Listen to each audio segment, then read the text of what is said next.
I noticed that there are four different types of students. Type 1 is students who start well and finish well. These students are the students that get A's on their chapter tests, quizzes, and does well on the final exam. Type 2 students are students who start well but do not finish well. These students are the students who get A's on their chapter tests and quizzes but do not do well on the final exam. Type 3 students are students who did not start well but finish strong. These students are the students who have not doing well on their chapter tests. Some of them they do well, some of them they do bad, but they end up doing really well on the final exam. And type 4 students are students who struggle throughout the whole semester. These are the students who have not been doing well on their chapter tests, quizzes, and failing the final exam. A final exam for me is very important because it shows me whether students have mastered the standards they were supposed to learn. So what I do is, if students do poorly on few of their chapter tests, but do well on the final exam, I drop their chapter test scores and replace them with the final exam grade. As a result, some students who are getting B ends up getting A in the class. All of us are given spiritual tests from God. How are you guys doing on those tests? Did you pass? Did you fail? Perhaps some of you are in the middle of taking those tests right now as we speak. Let's look at Genesis chapter 22, verses 9 through 12. When they reached the place God had told them about, Abraham built an altar there and arranged the wood on it. He bound his son Isaac and laid him on the altar, on top of the wood. Then he reached out his hand and took the knife to slay his son. But the angel of the Lord called out to him from heaven, "Abraham, Abraham." "Here I am," he replied. "Do not lay a hand on the boy," he said. "Do not do anything to him. Now I know that you fear God because you have not withheld from me your son, your only son." Abraham, just like us, took many spiritual tests given by God. He was like type 3 student. He did well on some of the tests and poorly on the others. However, he did really well on the final exam given by God. I personally like Abraham because he wasn't perfect. He made mistakes along the way. But overall, he matured as a believer and passed the final exam. Bible characters like Joseph and Daniel, I have great respect for them. But they were almost too perfect. I don't see any mistakes they made in the Bible. They were like type 1 students. What kind of final exam did Abraham have to pass?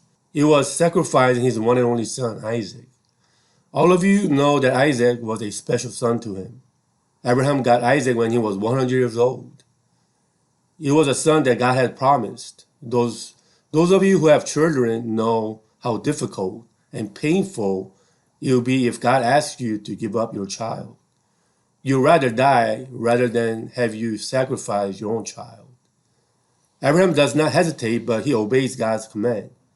Abraham was willing to sacrifice his one and only son. How did Abraham get to this point? Let me tell you something. It did not happen over one night. I want to talk about successes and failures in Abraham's life as he became the man of faith.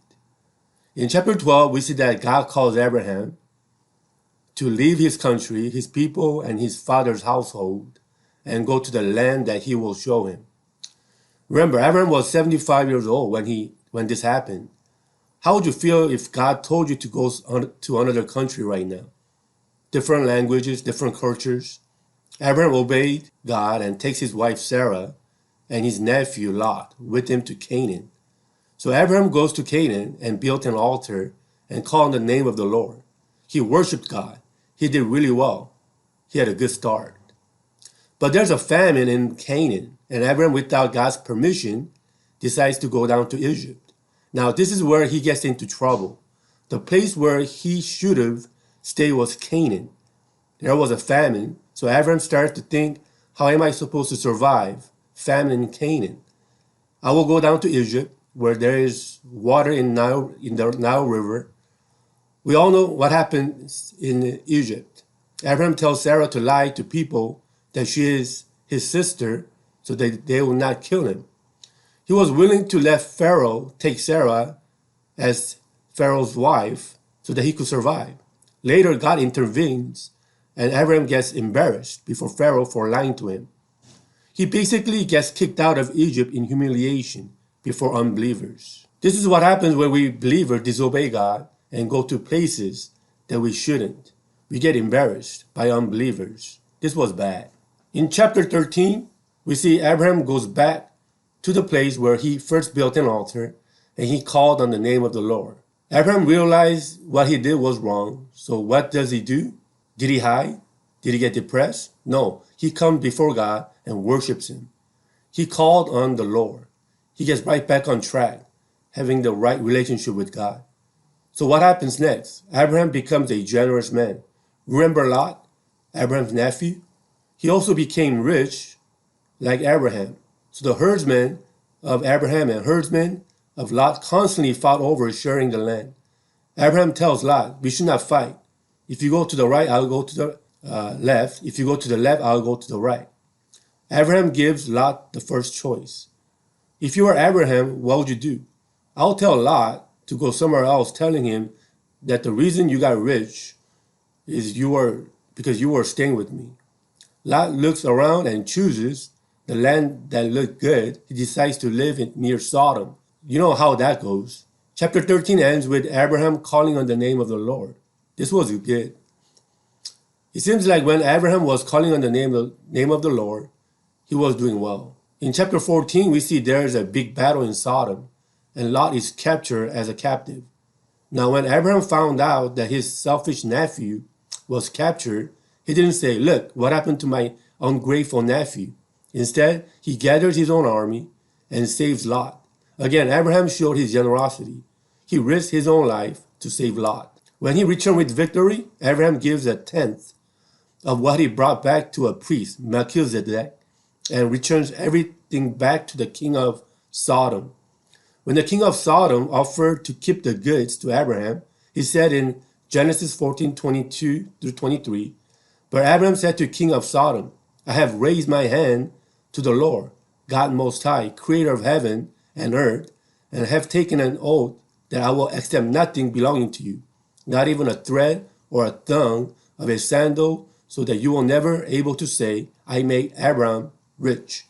Abraham knew that his source of blessing came from God, and he didn't want anyone else to take the credit. Abraham could have easily taken the offer from the king of Sodom and added more to Abraham's banking account. Abraham didn't take the offer because he only wanted to give credit to his God, and this was good. In chapter 15, God tells Abraham not to fear. Do not be afraid, Abraham. I am your shield, your very great reward. In chapter 15, God tells Abraham not to fear. Do not be afraid, Abraham. I am your shield, your very great reward. You would think that what was Abraham afraid of? He just defeated a great army. We see that he was afraid of having no child. God assures Abraham that he will have a son, and his descendants will come back to Canaan after enslavement in Egypt for 400 years. In chapter 16, Sarah, who had no children, tells Abraham to sleep with Hagar, an Egyptian maidservant. Abraham agreed with Sarah. I don't exactly know why Abraham agreed with Sarah. Abraham was told by God that they would have a child. The exact time was not given, but God assured Abraham. Abraham should have refused her offer and waited for God's timing. What happens after that? Well, Hagar gets pregnant, and Sarah complains to Abraham that Hagar is despising her, and Sarah blames Abraham that it was all his fault. Then Sarah mistreated Hagar. Hagar runs away and comes back after God's intervention and gives birth to Ishmael. Abraham was 85 years old. Abraham had a child, but it was not the promised child. He did it his own way to get the child. This was bad. In chapter 17, God appeared to Abraham when he was 99 years old. And God tells him that he will have a child. But Abraham laughed in disbelief. Abraham was 99 years old and his wife was 89 years old. God had assured him that he would have a son about 14 years ago. Time has passed, and now God is telling him that they will have a son next year. Now you have to remember that God's timeline is different than our timeline. We have certain plans. We need to get a job by this time. We need to get married by this time. We need to have kids by this time. We need to buy a house by this time. But remember, God's timeline can be different than your timeline, and we have to be patient. Abraham thought probably my descendants will come from Ishmael. Up to this point, he knew that God was the source of his blessings, but he didn't believe that God was able to give him a child even when Sarah was not able to have a kid biologically. Abraham and all his males in his household were to get circumcision. It was a sign of God's covenant. And remember, Abraham was 99 years old when he got circumcised. And this was good. In chapter 18, God tells Abraham that he is going to destroy Sodom and Gomorrah. Abraham asked God not to destroy the city if there are 50, 45, 40, 30, 20, or at least 10 righteous people in the city. For the sake of 10, God said he will not destroy it. I really like the way Abraham prays for his relatives, Lot's family, and the city of Sodom. When God told Abraham that he was about to judge the city, Abraham didn't just say, let it be. Abraham pleaded. You know, one day God is going to judge the world, and we need to have a mindset of Abraham to pray for the city. He became a man praying for others. This was good. In chapter 20, we see Abraham making the same mistake again. Remember how he lied to Pharaoh in Egypt that Sarah was his sister? Well, he does the same thing again to King Abimelech. It looks like Abraham never learned his lesson in Egypt. We are just like Abraham. Unless we analyze our mistakes, we make the same mistakes over and over again. Now, what's interesting is his son Isaac makes the same mistake. In Genesis chapter 26, he lies about his wife being his sister. And you know what? Jacob also lies to Isaac. So some of the sins you don't deal with right now, you could go down to your children.